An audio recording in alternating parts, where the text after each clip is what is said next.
महानुभाव नमस्कार। सफ़र के गीत हमें हौसलों से गुनगुनाना है, सफ़र के गीत हमें हौसलों से गुनगुनाना है। हमें तो रास्ते में मील के पत्थर लगाना है, हमें तो रास्ते में मील के पत्थर लगाना है। और वस्तुतः इन लाइनों को चरितार्थ किया है महान अभियंता भारत रत्न डॉक्टर मोक्षगुंडम विश्वेश्वरैया जी ने, जिनकी आज जन्म जयंती है, जो पूरे भारतवर्ष में अभियंता दिवस के रूप में मनाया जाता है।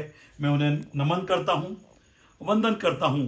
पूरे देश में एक विकास की जो शुरुआत की है, उसमें डॉक्टर विश्वेश्वरैया जी का बहुत बड़ा रोल है। और ऐसा भी माना जाता है कि अभियंता विकास के पर्याय हैं।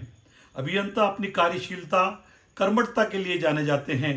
और उसी से संबंधित एक मज़ेदार प्रेरणादायी प्रसंग लेकर मैं आप लोगों के मध्य उपस्थित हूँ। मेरा अनुरोध है कि कृपया मेरी छोटी छोटी कहानियों को मेरे चैनल को सब्सक्राइब करें, मेरी कहानियों को लाइक और शेयर करें। एक बार की बात है, एक व्यक्ति बहुत परेशान था और उसे रोग था। उसे बार बार डर लगता था कि जब वो पलंग पर रात को सोने जाता है तो उसके पलंग के नीचे कोई है। उसके मन में ये भय था। कई डॉक्टर्स को दिखाया, बड़े बड़े डॉक्टर्स के पास गया, कोई उपाय नहीं हुआ, कोई इलाज नहीं हुआ।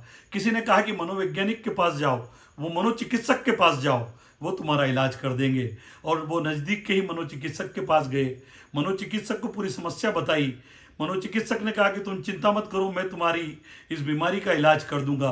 केवल तुम्हें करना क्या है, हफ्ता में तुम्हें 2 बार मेरे पास आना होगा और साल भर में मैं तुम्हें बिल्कुल ठीक कर दूंगा, छोटी मोटी दवाई दूंगा।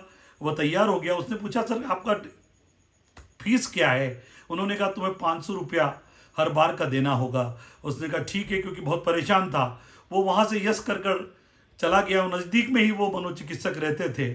और बहुत दिनों बाद, 6 माह बाद करीब, वो मनोचिकित्सक उसे आमने सामने टकरा गए। उन्होंने क्या कहा, तुम तो बहुत डरते थे, तुम तो आए ही नहीं, तुम कहते थे कि मैं पागल हो जाऊंगा। आखिर हुआ क्या तुम्हें, तुम मुझे दिखाने आए नहीं?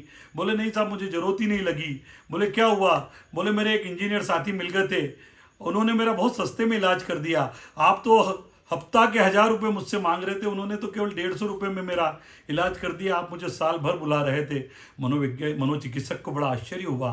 उन्होंने कहा यार चलो ठीक है, तुम ठीक हो गए, अच्छी बात है, लेकिन मैं जानना चाहता हूँ कि उस इंजीनियर साहब ने आखिर तुम्हारा इलाज कैसे कर दिया 150 रुपये में मात्र में? तुम्हारा इलाज तो हो ही नहीं सकता था। बोले बहुत सरल बात है, कुछ नहीं किया उन्होंने।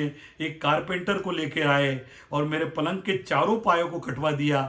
मेरे पाए अब नीचे हो गए, पलंग के नीचे अब कोई मुझे डर नहीं लगता, मैं बहुत चिंता मुक्त सोता हूँ। तो महानुभाव, ये काबिलियत होती है एक इंजीनियर की, एक अभियंता की। अपनी विवेकशीलता, अपने चातुर्य से और अपने त्वरित निर्णय से वो बहुत सारी समस्याओं का शीघ्र समाधान कर देता है।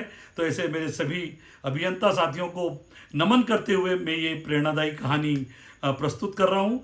और आप लोगों से भी निवेदन कर रहा हूँ कि हर समस्या का साधारण समाधान हो सकता है। डरने की जरूरत नहीं है, आवश्यकता है विवेकपूर्ण निर्णय लेने की। इसी भावना के साथ जय हिंद, जय भारत।